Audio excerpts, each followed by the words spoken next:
Donald Trump sat down with Fox News for a softball interview, and it went as poorly as you'd expect. Unhinged and full of lies, and he got fact-checked multiple times. Ever had. To clarify, police did not usher protesters into the Capitol. They were totally overrun, though in some cases they may have beaten a tactical retreat. Donald Trump continues to argue, as you know, that the last election was rigged, though that's never been proven in any of the lawsuits filed. The last time that Fox News spread Trump's baseless election lies from 2020, it cost the network $787.5 million in a defamation lawsuit. And ever since then, Fox News has had to issue a disclaimer about Trump's lies to avoid getting sued again. We ended up winning, and we did much better in 2020. I did millions and millions of votes more in 2020. I did much better. And you can cut this if you want, but the election was rigged. You know, Fox may want to cut that one out, but that's okay. Well, I would just say it hasn't been proven in court. Well, it was so rigged, it was so crazy, but we're going to do it again. Majority of Republicans believe Trump's insistence that the 2020 election was stolen, but there is no independent evidence of widespread fraud. Awkward. So as soon as this new interview between Howard Kurtz and Donald Trump went live, MAGA went ballistic because Howard Kurtz was fact-checking Donald Trump on multiple lies that he was telling throughout the interview. They were furiously tweeting at Howard Kurtz about how much they hated him, he couldn't be trusted, he had no journalistic credibility, and he was working for Kamala Harris. Being down with us here at Trump Tower. Thank you very much. It's been fun. Thank you, Howard. After our interview, Donald Trump flew to Pennsylvania, Arnold Palmer's hotel, where he discussed the golfer's signs of his manhood, dismissed Kamala Harris with a curse word, and asked the old Reagan question, are you better off now than you were 4 years ago? The vice president was in Atlanta, where she made the case for abortion rights, said Trump lacked compassion, and was joined by the family of a Georgia woman who died because she didn't receive proper medical care due to abortion restrictions. Even Howard Kurtz was like, Arnold Palmer's manhood? What the hell is going on with Trump's campaign? And unsurprisingly, Arnold Palmer's family was disgusted and appalled by Trump's crude comments about the late golfer's genitals. Trump is weird, like really weird. They were saying JD and I are weird. No, we're very solid people. She's weird. JD and I are not weird. We got a lot of problems, but we're not weird. It's a weird. You know the word weird. They call me weird. They call JD weird. We're very solid people. Sure, Jan. I gotta say, for a group of people who scream that they aren't weird, the Republican Party sure has a difficult time proving otherwise. During the interview, Trump said that if he wins, he wants total unchecked power to take CBS off the air because he doesn't like 60 Minutes. But you go for a step further and you say CBS should lose its license. Why? Sure. Well, I've never seen anything like it. She gave a horrible, incompetent answer on a news program. It's not an entertainment program. They call it news. They say it's a #1 news program. Trump has been raging against CBS ever since he cowardly ran away from his interview with 60 Minutes. Trump backed out. The campaign offered shifting explanations. First, it complained that we would fact-check the interview. We fact-check every story. Later, Trump said he needed an apology for his interview in 2020. Trump claims correspondent Leslie Stahl said in that interview that Hunter Biden's controversial laptop came from Russia. She never said that. Trump has said his opponent doesn't do interviews because she can't handle them. He had previously declined another debate with Harris, so tonight may have been the largest audience for the candidates between now and Election Day. Trump and MAGA hate facts. It's their kryptonite. And I do have to say for the record that the spying accusation is in dispute. I know you don't believe that. What accusation? The spying accusation. But I don't think it's in dispute. Obama and Biden spied on my campaign. It was a long time ago. We're talking about the previous campaign. Maybe they're doing this campaign too. But so far it doesn't seem to be working. We were using boom bikes at his request. Just to clarify, 60 Minutes showed a promo clip of Vice President Harris giving one answer to a question on another show and then broadcast a different answer to the same question. Also, you gotta love how Trump complains about CBS cutting a promo for Harris's interview when this is how Fox News aired Harris's interview with Bret Baier. We asked that question to the former president today. Harris Faulkner had a town hall, and this is how he responded. I heard about that. They were saying I was like threatening. I'm not threatening anybody. They're the ones doing the threatening. They do phony investigations. I've been investigated more than Alphonse Capone. He was the greatest gangster. No, it's true. No, but think of it. It's called weaponization of government. It's a terrible thing. Kamala Harris has said you sounded unhinged and unchecked power is in our future. What do you say I about thought it was that? a nice presentation. I wasn't unhinged. You know what they are? They're a party of sound bites. Somebody asked me, can they be brought together? You know, I never thought, really, I wasn't thinking like they could, because they're very, very different. And it is the enemy from within, and they're very dangerous. They're Marxists and communists and fascists, and they're sick. I use a guy like Adam Schiff because they made up the Russia hoax. It took 2 years to solve the problem. Absolutely nothing was done wrong, et cetera, et cetera. They're dangerous for our country. We have China, we have Russia, we have all these countries. If you have a smart president, they can all be handled. The more difficult are, the Pelosi's, these people, they're so sick and they're so evil. If they would spend their time trying to make America great again, it would be so easy to make this country great. But when I heard about that, they were saying I was like threatening. I'm not threatening anybody. They're the ones doing the threatening. They do phony investigations. I've been investigated more than Alphonse Capone. He was the greatest gangster.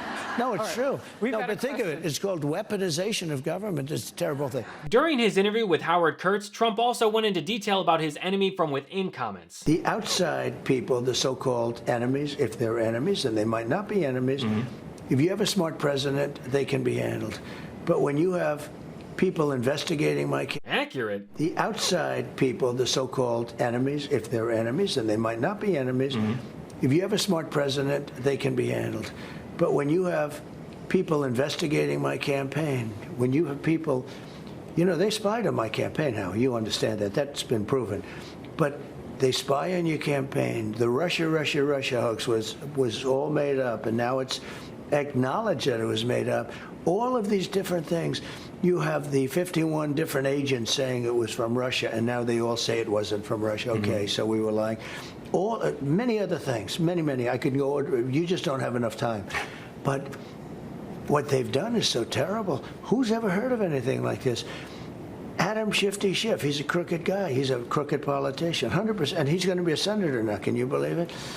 But again, he's a political opponent of yours. He's not. Is he an enemy? No, of course he's an enemy. He's an enemy. Just his comments on that alone should disqualify him as a candidate. Trump saying that dictators like Vladimir Putin are so-called enemies and might not be enemies is insane, but also not surprising. Remember, Trump loves Putin. I mean, Trump loves Putin so much that he sent him COVID tests when we were in a shortage at the height of the pandemic. Trump secretly sent to Putin scarce COVID testing machines for his personal use. This was at a time during the height of COVID where everybody wanted one of these.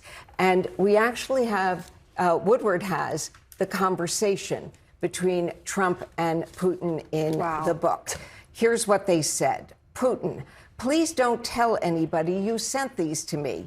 Trump, I don't care, fine. Putin, no, I don't want you to tell anybody because people will get mad at you, not me. They don't care about me. Woodward also writes that a top Trump aide, Pamela, told him that Trump had as many as 7 phone calls with Vladimir Putin post-presidency. The act of sending Putin COVID tests while he was president and then having numerous phone calls since leaving office should disqualify him as a candidate immediately. But before we dive into this more, I want to quickly thank today's sponsor, PDS Debt. Debt is something that no one wants to think about, but the reality is many of us end up in deeper debt during the holiday season. Last year, half of American consumers took on debt to cover holiday expenses, and this year, it could happen to anyone. You or me or even our friends and family. That's why it's never too early to start planning how to get out of debt. And my friends at PDS Debt can create a personalized solution tailored to your needs. If you're making payments on your debt every month and your balances aren't going down, PDS has solutions for you. Everyone with $10,000 or more in eligible debt qualifies and there is no minimum credit score required. Bad and fair credit accepted. Save more while paying off your debt in a fraction of the time. I've had issues with debt in the past, whether it was taking out student loans or just my credit card. It's stressful and overwhelming, especially when interest builds up on late payments. That's why PDS Debt is the best solution to handling your debt issues. Start planning today. Get a free debt analysis right now at pdsdebt.com/Gabe. It only takes 30 seconds. That's pdsdebt.com/Gabe. pdsdebt.com/Gabe. pdsdebt.com/Gabe. The other day you called it a day of love. that sparked a lot of reaction, given that many police officers were attacked and there were mobs shouting, "Hang Mike Pence." Can you understand why many Americans would view it as a dark and tragic day in our history? The crowd I spoke before, which you rarely see, I have pictures of it, they're massive, but nobody wants to put them in. It was the biggest crowd I've ever spoken to, and I've spoken to the biggest crowds. I've never seen that many people. A small group of them, and you know, peacefully and patriotically, which nobody uses, my words were peacefully and patriotically. A small group went down to the Capitol, but they came because they thought it was a rigged election. This was a protest against a rigged election. And I can't say exactly the number, but I've had massive crowds, and this was by far the biggest crowd. I've spoken to the crowd at the Washington Monument and the Lincoln Memorial on the 4th of July. This crowd was bigger. And I tell you, there was a beauty to it and there was a love to it that I've never seen before. But Mr. President, a small group of people went down to the Capitol, and then a lot of strange things happened. And this new narrative from Trump that January 6th was a day of love might be his most frightening answer yet. Donald Trump was at a Univision town hall where a voter asked him about January 6th. President doesn't want to support you now. Peacefully and patriotically. Nothing done wrong at all. Nothing done wrong. And action was taken, strong action. Ashley Babbitt was killed. Nobody was killed. There were no guns down there. But that was a day of love.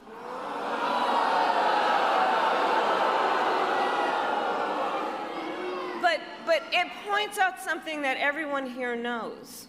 The American people are exhausted with his gaslighting. Exhausted with his gaslighting. Enough! We are ready to turn the page! This is just another example of something that should immediately disqualify Trump from being able to run for president. They had no guns. They had no guns. So that was a peaceful. So you're comfortable with a day of love? No. You wouldn't modify that? I'm talking about when I made that speech, I've never seen anything like it. They came down to protest a rigged election. Very simple. They protested an election. And you know what? I think you have the right to protest in this country. The Trump supporters rioting absolutely had guns at the Capitol. Male, about 6 feet tall, thin build, brown cowboy boots. He's got blue jeans and a blue jean jacket, and underneath the blue jean jacket, the complainants both saw a stock with AR-15. He's going to be with a group of individuals, about five to eight other individuals. Two of the individuals in that group at the base of the tree near the porta potties were wearing green fatigues, green olive drab style fatigues, about 5'8", 5'9", skinny white males, brown cowboy boots. They had Glock-style pistols in their waistband. 8736 with the message that subject weapon on his right hip. After that, he's in the tree. Motor 1, make sure BPD knows they have an elevated threat in the tree south side of Constitution Avenue. Look for the Don't Tread on Me flag, American flag face mask, cowboy boots, weapon on the right side hip.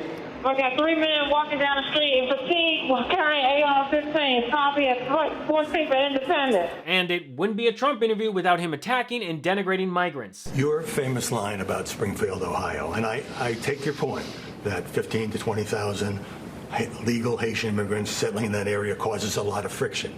But when you said, and you know it's gone viral there, they're eating the dogs, they're eating the cats, you say you're just reporting what had been said. But why not say now, well, look, that turned out not to be true. I don't know if it's not true. I don't know if it's true or not true.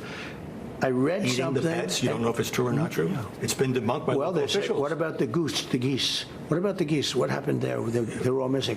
There was one guy with two geese. Howie, I have no idea. What happened to the geese is that it's not a real story. It was debunked, and the woman who originally posted it on Facebook has since come out to apologize for her post. The only person killing geese is a white guy in his 50s or 60s, not Haitian migrants. And for anyone saying that Trump is for the military, listen to this exchange from his interview. General Jim Mattis, who was your Secretary of Defense, has now joined General Mark Milley, who was your Chairman of the Joint Chiefs, in saying, this is their quote, you are the most dangerous person ever. I assume you'd like to respond. Well, they were not my cup of tea. They were woke. You know that. They were not great generals, in my opinion. I was asking them advice. I didn't agree with the advice. Look at the advice that Milley gave to Biden on Afghanistan. Move the soldiers out first. No, you have to move the soldiers out last. I don't respect them as soldiers. I never did. I fired them both. They weren't great generals, yet he's previously said they were his favorite and he kept them on his team. I'm sorry, but the math just ain't mathin'. This interview is just another moment where Trump's cognitive decline is on full display. Trump is unfit to be president. We need a president who won't attack our military, a leader who won't give in to dictators, and a human being who doesn't attack those who live in our own country. We need Kamala Harris, the only person fighting for me and you. Well, that's a wrap for today. Thanks so much for watching, and don't forget to follow me at I am Gabe Sanchez. If you enjoyed the show, make sure to check out the audio version of What Was That, perfect for when you're on the go or just relaxing. Catch every episode wherever you listen to podcasts. So until next episode, I'm Gabe Sanchez, and this has been What Was That?